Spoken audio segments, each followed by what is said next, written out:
Opening day is here. Let's go. It's been 5, 6 long months, especially over here in California, where I'm away from all my Chicago Cubs peeps. Man, it is an exciting time. Welcome in. Say what's up. Throw a comment in the chat. I have got it up here on the side. I am taking a look at the comments.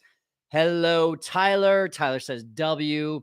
We got the stereotypical stereotype show says, let's go Cubbies. Yes, let's go. And Serpico 1954. Here we go.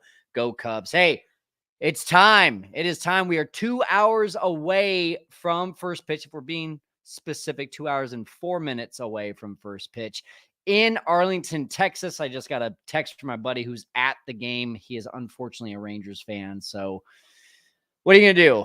All I had to say was good luck with Justin Steele. That was my text back to him. But hey, stay tuned. In about 10 minutes here, I'm going to show you how you can win a Avia shirt. I'm wearing my Avia shirt right now. I'd rather be at Wrigley. I'm sure all of the Cubs players and Cubs fans that are at the game today also would rather be at Wrigley. If you have not checked out Avia shirts, you need to, because those are a few of my favorite shirts that I own. Cubs-based business, Joe Johnson. He's awesome. We've had him on the show before, and he's giving away a 15% discount to all of our listeners throughout the year. That's in every description in our YouTube channel, so make sure you go check that out. But I'm going to show you how you can win a couple of those shirts. What's up, Sean Hendrickson? I'm so stoked and amped for game time. Let's go Cubs, says Sean. Let's go. Let's go. If you're here, say what's up. Press that like button. And if you have not already subscribed, make sure you subscribe to the Setup Man YouTube channel as well. All right. Today is opening day. We're going to just jump right into this, everyone. So we are, first of all, going to take a look at some of the rosters, the lineups. And I've got, I don't know if you've seen, they just released the lineup. I've got a few of my thoughts on that. But before we do that, I want to make sure we actually take a look at the 26-man roster. Still getting used to seeing 26 instead of 25. Here is that 26-man roster. I've got it up on my screen now. You should be able to see it. And from top to bottom here, what an improvement from last year. We'll actually do a side-by-side comp as compared to last year. But the starting five. You got Javier Assad. You got Kyle Hendricks, Shota Imanaga. Then you've got, of course, Justin Steele and Jordan Wicks for right now with Jameson Taillon on the IL. Then in the bullpen, Yency Almonte, Albert Alzolay. You've got Jose Cuas, Mark Leiter Jr., Luke Little, Julian Merriweather, Hector Neris, Drew Smiley in the bullpen. Now, big congratulations to Luke Little. I've gotten to know him and his family. Very excited for him to have made this opening day roster. One of 6 Cubs to make their first ever opening day roster. And you forget about it, Christopher Morel. This is also his first time that he's made an opening day roster. He's been with the team so much, but he's always been a May call-up. Then in your catchers and position players, Miguel Amaya and Yan Gomes, Michael Busch, who's expected to get most of first base, Garrett Cooper, who's also expected to play first base as well. Got a nice righty-lefty matchup there when needed. Nico Horner, Nick Madrigal, Miles Mastrobuoni, Christopher Morel, Dansby Swanson, Cody Bellinger in the outfield, along with Ian Happ, Seiya Suzuki, and Mike Tauchman. Now, the surprise for me, I don't know about a lot of you, nothing really surprised me except Nick Madrigal, because he was injured most of the spring. I think the last game he played up until right around March 26th was March 4th. And there was just the common knowledge was that he was going to start the season on the IL along with Patrick Wisdom, but ends up being only Patrick Wisdom and Nick Madrigal get back in there and make the opening day roster. I thought for sure he'd be put down in AAA, not optioned, but given a chance to have a rehab assignment was where I thought he was going to go, just so he could get more at bats. But not only that, but he is in the opening day lineup as well. So if you have not seen the opening day lineup, that's what we're going to look at right now. Here it is as we're popping it up on your screen. The home is right here. You got Simeon, Seager, Young, Garcia, Langford, Heim, Duran, Carter and Tavares, they have a potent lineup over there in Texas, along with a bounce back year from Nathan Eovaldi last year. This is going to be a tough team to face to start off the season. Really, every team that we're playing in April is going to be tough. Sean says, I'd say we're way better roster-wise this year than last. Yes, absolutely. And we're going to go over a side-by-side comparison of the two here in just a little bit.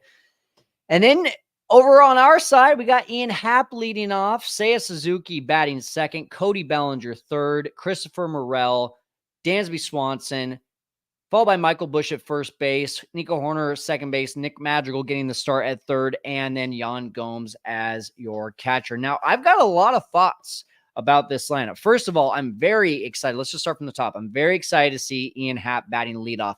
Go ahead and let me know if you also are excited about Ian Happ batting leadoff. Put it in the comments.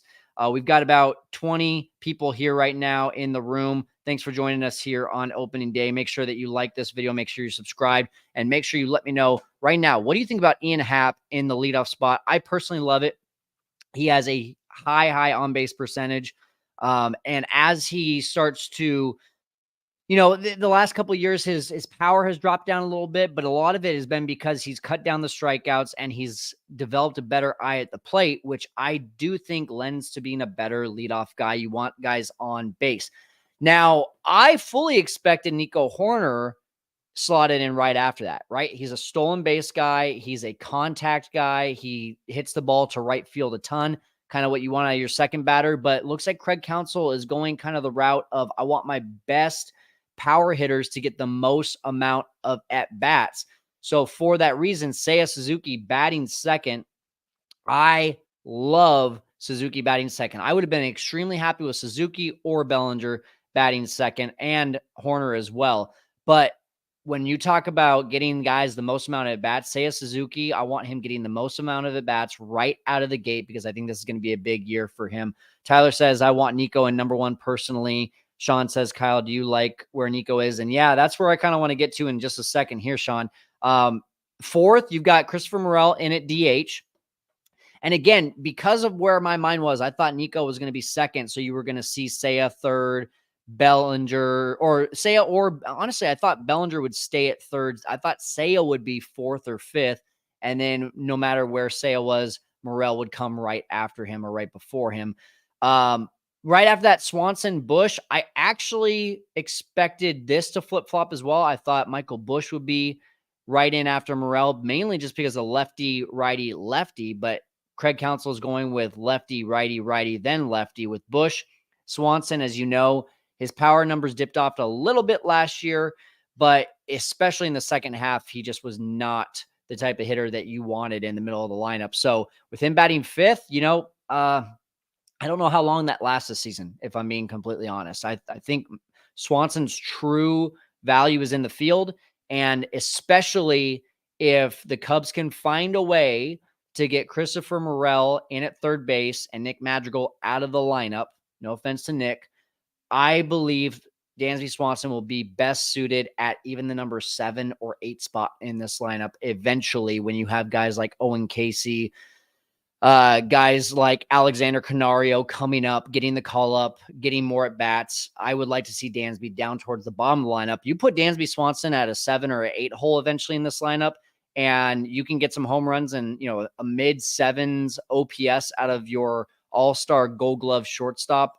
That is a beautiful lineup. So we'll see when that happens or if that happens. But yeah, I mean, Sean, to your point here, Nick Madrigal batting 7th, not a huge fan. Mainly just because of the stolen base threat. I love Nico Hoerner getting on base in the first inning, potentially stealing a bag and getting driven in by Bellinger or Suzuki. That was kind of how I pictured it. But, again, guys, we're going to overanalyze the lineups all the time, especially with Craig Counsell in his very first year as the Cubs manager. But I think that we're going to see Nico creep back up to either the number 1 or the number 2 spot in the lineup multiple times here in April, if not eventually permanently for the rest of the season. That's personally where I think. The other side of it is with PCA not here yet. I personally would rather see Nico as a number 9 hitter rather than number 7. I think 7 and 8, you just kind of fill in that gap. 9, you kind of methodically think about it. And the reason is because that's who's going to turn over your lineup. Do you want to have a guy batting ninth who's going to be, a log jam on the bases? Or do you want a guy batting ninth who's going to be just kind of that random bat that we just throw in the bottom of the lineup because he's not the guy that is going to be in positions that we want for him, for RBI positions, for getting on base positions? And I almost personally feel like that's what Craig Counsell has done here with this first lineup is he's just said, hey, Nick Madrigal and Yan Gomes throw you at the bottom of the lineup. And I'm not, I mean, Craig Counsell is a stellar manager. I think we're going to have a great season with him. I think he knows what he's doing. I just personally have always been like 8 and 9. I want to think a little bit more about, and 6 and 7. I don't think nearly as much as about, because I'm trying to turn over that lineup to get opportunities for guys like Ian Happ, Seiya Suzuki, and Cody Bellinger to drive in runs with 1 or 2 outs. Excuse me. So with Madrigal in there, that was my last surprise that I do want to say. With him not getting much playing time in the spring, and with Christopher Morel ending the spring really strong at third base, I really, truly thought that Madrigal was going to be a bench guy and that Morel was going to be slotted in at third base and it was his position to lose. But now it looks to me like either maybe there's some trigger shyness, or there's just, hey, we want to ease Christopher Morel into third base. I don't know what it is, but something there has convinced Craig Counsell, hey, I'd rather start Christopher Morel as a DH in game 1 and Nick Madrigal at third base. Let's be completely honest, guys. Nick Madrigal is the best defensive option at third base. You can say whatever you want about the guy and about his hitting or anything like that, but when you look at the options, Patrick Wisdom, Miles Mastroboni, Nick Madrigal, and Christopher Morel, I mean, Madrigal all day long is the best option for the defense on this team. I mean, just look at the numbers. I'm not even saying this from a feeling. I'm saying it from a numbers standpoint. However, there was that play that was made the other day in spring training. I posted a video about it where it was an on the run kind of play. Morel had to plant and fire over to first. And I pretty much said, like, hey, Madrigal doesn't have the arm for that. So there's situations like that when you need a guy with a little bit more of a power arm over there at third base, that Madrigal probably doesn't make those plays. So those are my thoughts. I'm looking at the comments right now. Let's throw a few of these up here. Let's see here. Let's go with, we got Marcelo Cruz. Appreciate the stream. I feel like tonight will be a big scoring game for both teams. Sean, anytime you say agree, I'm going to throw you up there. Agree with your point on Madrigal being a bench start tonight while Morel starts at third. Yeah, that's kind of what I thought. So let me know what you think in the comments about this lineup. And once again, I'm really happy overall on this starting 9 versus last year's starting 9, because man, what a difference that makes. And let's just take a look at this really quick here. I mean, and let me remove this for a second. So let's get into the comments. I got to remove that. How do I do that? There we go. Okay. Look at, nope, that's the wrong one.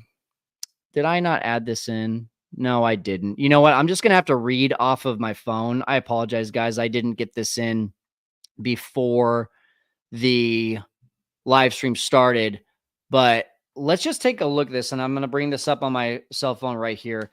I'll do my best to paint this picture for you, but basically I'm looking at a side-by-side right now, and my friend Greg Huss posted this. I'm looking at a side-by-side from this year to last year, position by position, and how we've upgraded, really not the top 3 to 4 positions, but really those like middle to bottom 5 to 6 positions. So Yan Gomes this year, Yan Gomes last year. You got Tucker Barnhart in 2023, Miguel Amaya in 2024. So there's number 1. That's one big one. How about Eric Hosmer, first base, now Michael Busch? That's got to be number 2, even though Michael Busch has not proven anything in the big leagues. He has so much upside, whereas Eric Hosmer, his best days were behind him. Nico Hoerner, same as last year. Dansby Swanson, same as last year. Patrick Wisdom last year, third base. Christopher Morel this year, third base. You can say what you want. You can be on whichever side you want. I'm putting that in as an upgrade. Defensively, I think they're about the same. as a bat, Christopher Morel is way more consistent as a bat. Cody Bellinger last year and this year, same. Ian Happ, same. Trey Mancini last year. Now this year, Seiya Suzuki. So Trey Mancini, if you remember, he was getting a little bit of outfield work where Seiya Suzuki was on the IL. So there you go. Number 4. That's an upgrade. Nick Madrigal, Mike Tauchman. All right. He's on the roster. Last year, his replacement, we're saying, is Edwin Rios. Edwin Rios got like 20-something at bats all last year for the Cubs. So Mike Tauchman, that's number 5. Miles Mastroboni was on the team. Hey, y'all remember Luis Torrens? Luis Torrens. Who was this guy? He was catching depth. We carried 3 catchers to start the season. Now this year, in his replacement, Garrett Cooper, who was a full-time major leaguer last year, signed with a minor league contract for the Cubs. Shows you how good the team is for a major leaguer to sign a minor league contract with us. And now he gets his spot. That's number 6. So we are at 6 upgrades from last year. Justin Steele, same. Shota Imanaga, Marcus Stroman, I'm putting about eye level. I'm not saying that's an upgrade. I'm not saying it's a downgrade. I'm putting that at about eye level because I think that right there has a lot of question marks that could go in the Cubs' favor or against the Cubs, or could be right around the same as Marcus Stroman. So still at 6. How about Jordan Wicks over Hayden Wesneski? Last year, Hayden Wesneski was named the number 5 starter going into the year. Now you've got Jordan Wicks and Javier Assad there. Major upgrade based on performance of what we saw from Wesneski, based on what we were hoping for out of him. I believe that's an upgrade, especially Jordan Wicks, the way that he played in the spring. So that's number 7. You've got, let's see, looking down the line here, Alzolay, then Mark Fulmer. How about this one? This is a big one. Luke Little compared to Brad Boxberger. Luke Little is all day the stuff. It is so much better than Brad Boxberger, a veteran, great pitcher, but Luke Little is going to throw some zeros on the board all year long. Then you've got Michael Rucker compared to Hector Neris. Now, Neris did not have a good spring, but I can tell you right now, he's going to have a better season than Michael Rucker had.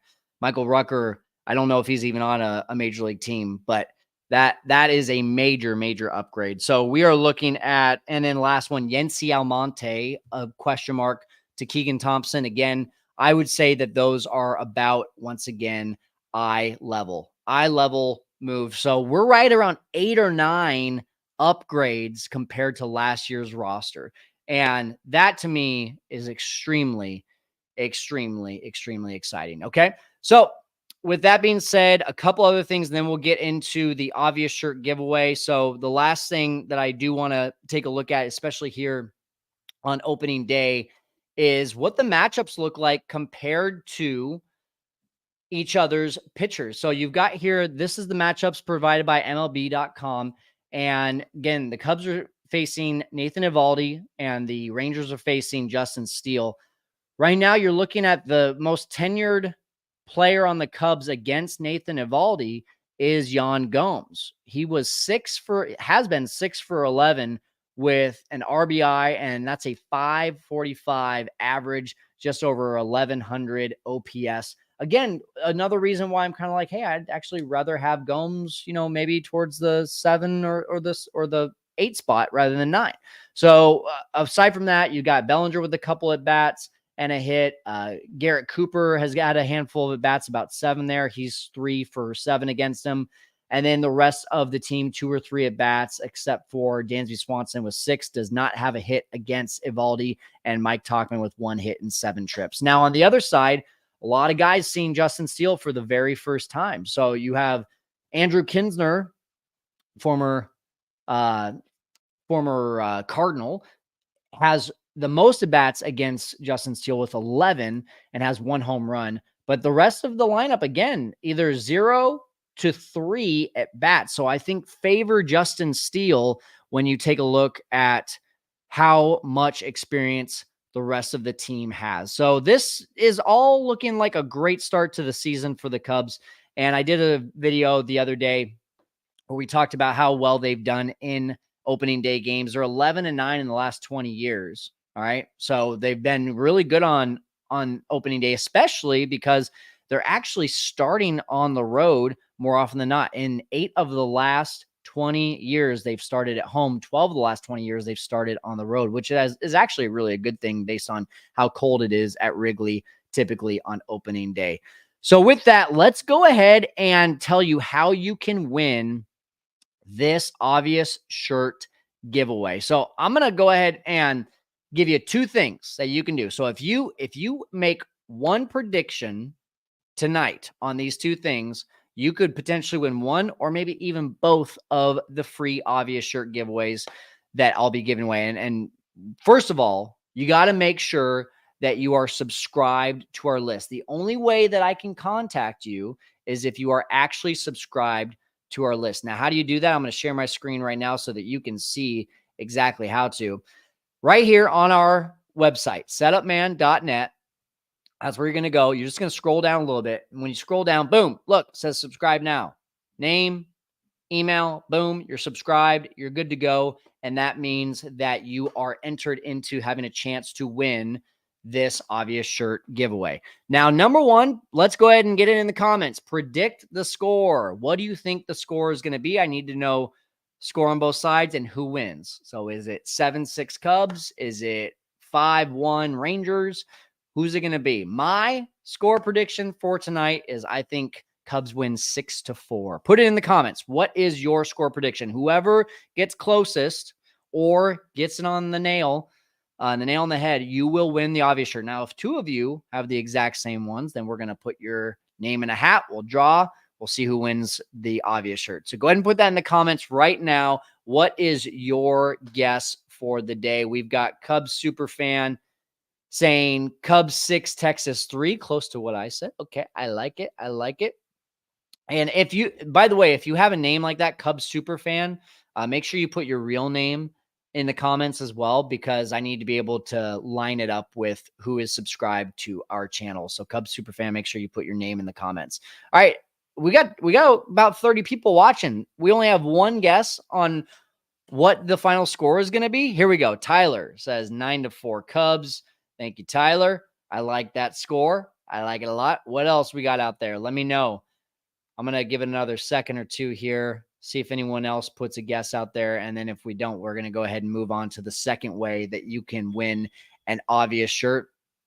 All right, going on. But, oh, here we go. Tony says 7-4 Cubs. I like it. We got a lot of optimistic Cubs fans here. All right, let's get back to the second way that you can win is predict one player's stat line. It does not have to be the best player of the game. If you think Nick Madrigal is going to go 0 for 3 with a hit by pitch and 1 strikeout, you can do that too. But I'm going to say Michael Busch goes 2 for 4 with a home run and 2 RBIs. That's my guess. Michael Busch 2 for 4 with a home run and 2 RBIs. Get very detailed, right? If you're going to pick Nico Hoerner, is he going to steal base? Is he going to score any runs? I don't want to just see 2 for 4. I want to see what are the types of hits, how many RBIs, how many runs, how many stolen bases.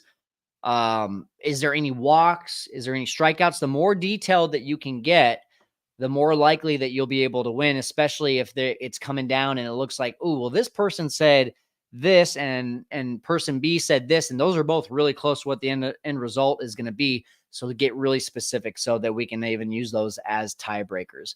And Cubs Superfans says Seiya goes 2 for 4 with a home run and 3 RBIs. I like that for sure. We got, let's see, any other score predictions? Go ahead and put them in there right now. And as we're doing those, go ahead and throw them in. Keep throwing them in. We got Suzuki going 2 for 4 with a run and an RBI from Tony Mayer, one of the two. And I'm going to go ahead and move on to the last thing here, and that is Craig Counsell. Today is Craig Counsell's day. First game as Cub, right? Exciting times for him. By the way, I heard something extremely interesting, and if it is true, wow. David Kaplan, if you did not see this, was on the Cubs baseball channel with Mick Gillespie, and he said that he knows the agent of Craig Counsell, they went to high school together, and he said that Craig Counsell actually said to his agent, I want to be the manager of the Chicago Cubs, and that's why Jed got a call. And that's why it all happened so last minute. Because Jed, they were going into the season just thinking, hey, we're going with Ross. He's our guy. We trust him. And then he finds out, hey, Craig Counsell, one of the best managers in baseball, wants to be a Chicago Cub. If that's true, that's pretty cool. That's really cool. So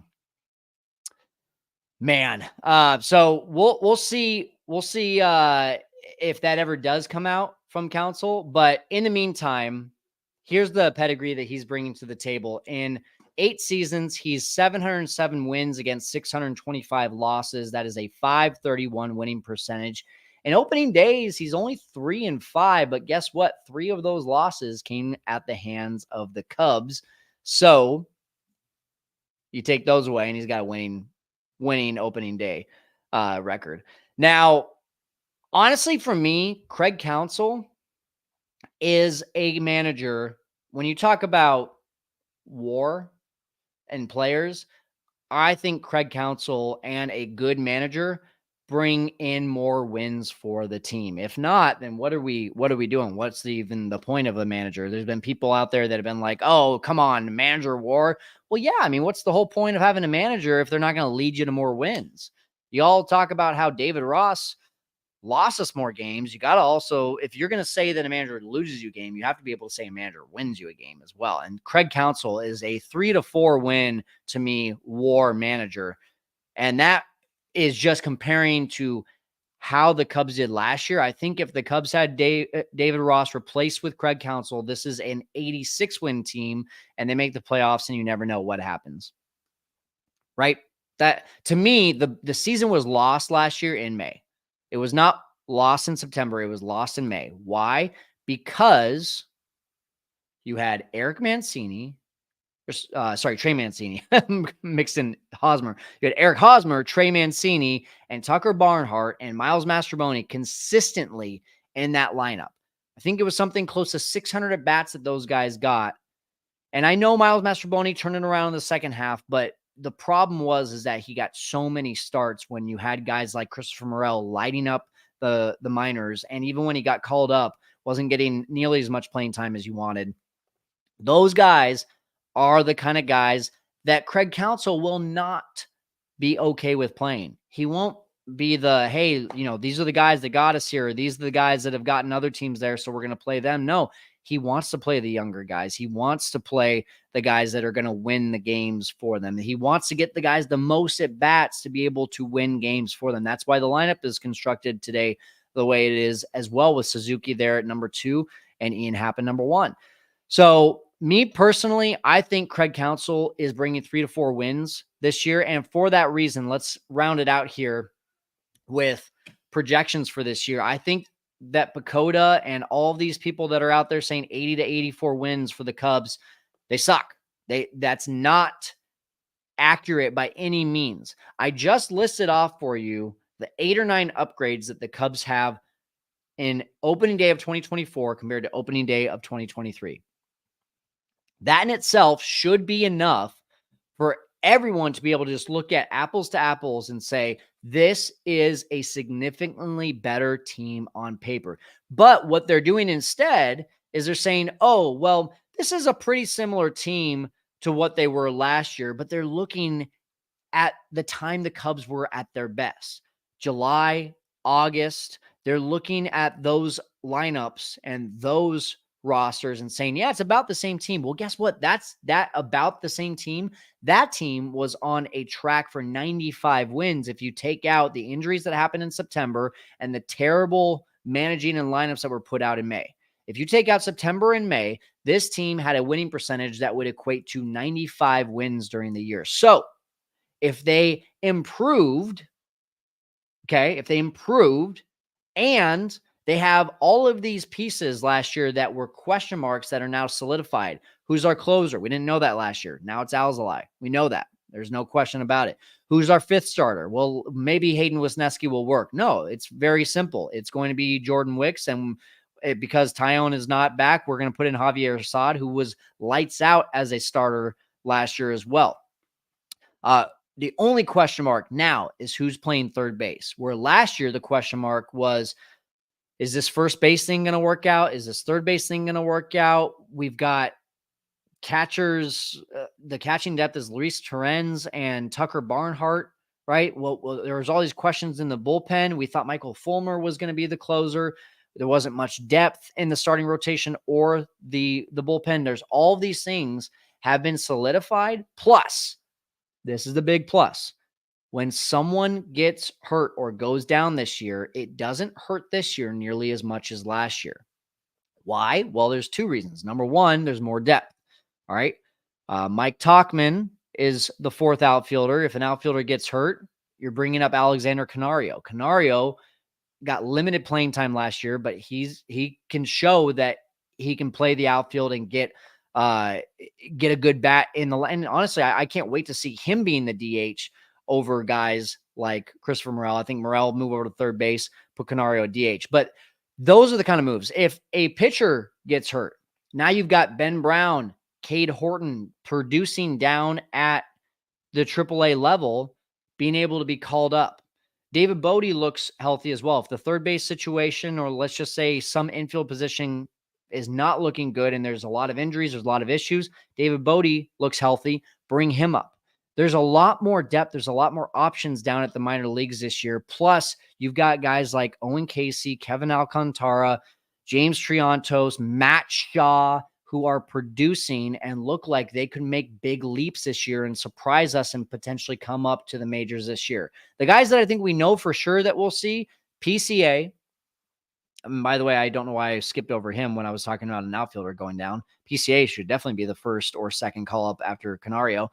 PCA, other guarantee that I think we're going to see, Cade Horton, Ben Brown, right? Those are the guys that you should not be surprised when they get their first call up. PCA got his first call up last year, but you know what I'm saying. Those are the guarantees. When we talk about the rest of the minor leagues, there's going to be a couple surprise guys that speed through the minors this year, and we see them and we did not expect them to come up this year.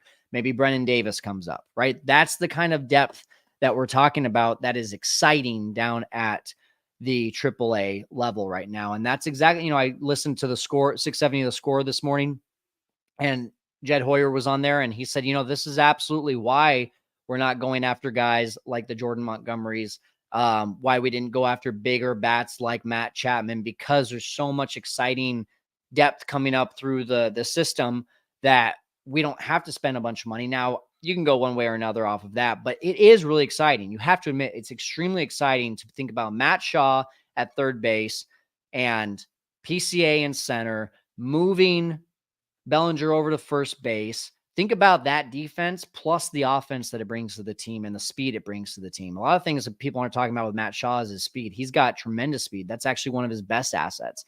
So to me, this is a much improved, much deeper, ready and primed to come into the season and make some noise.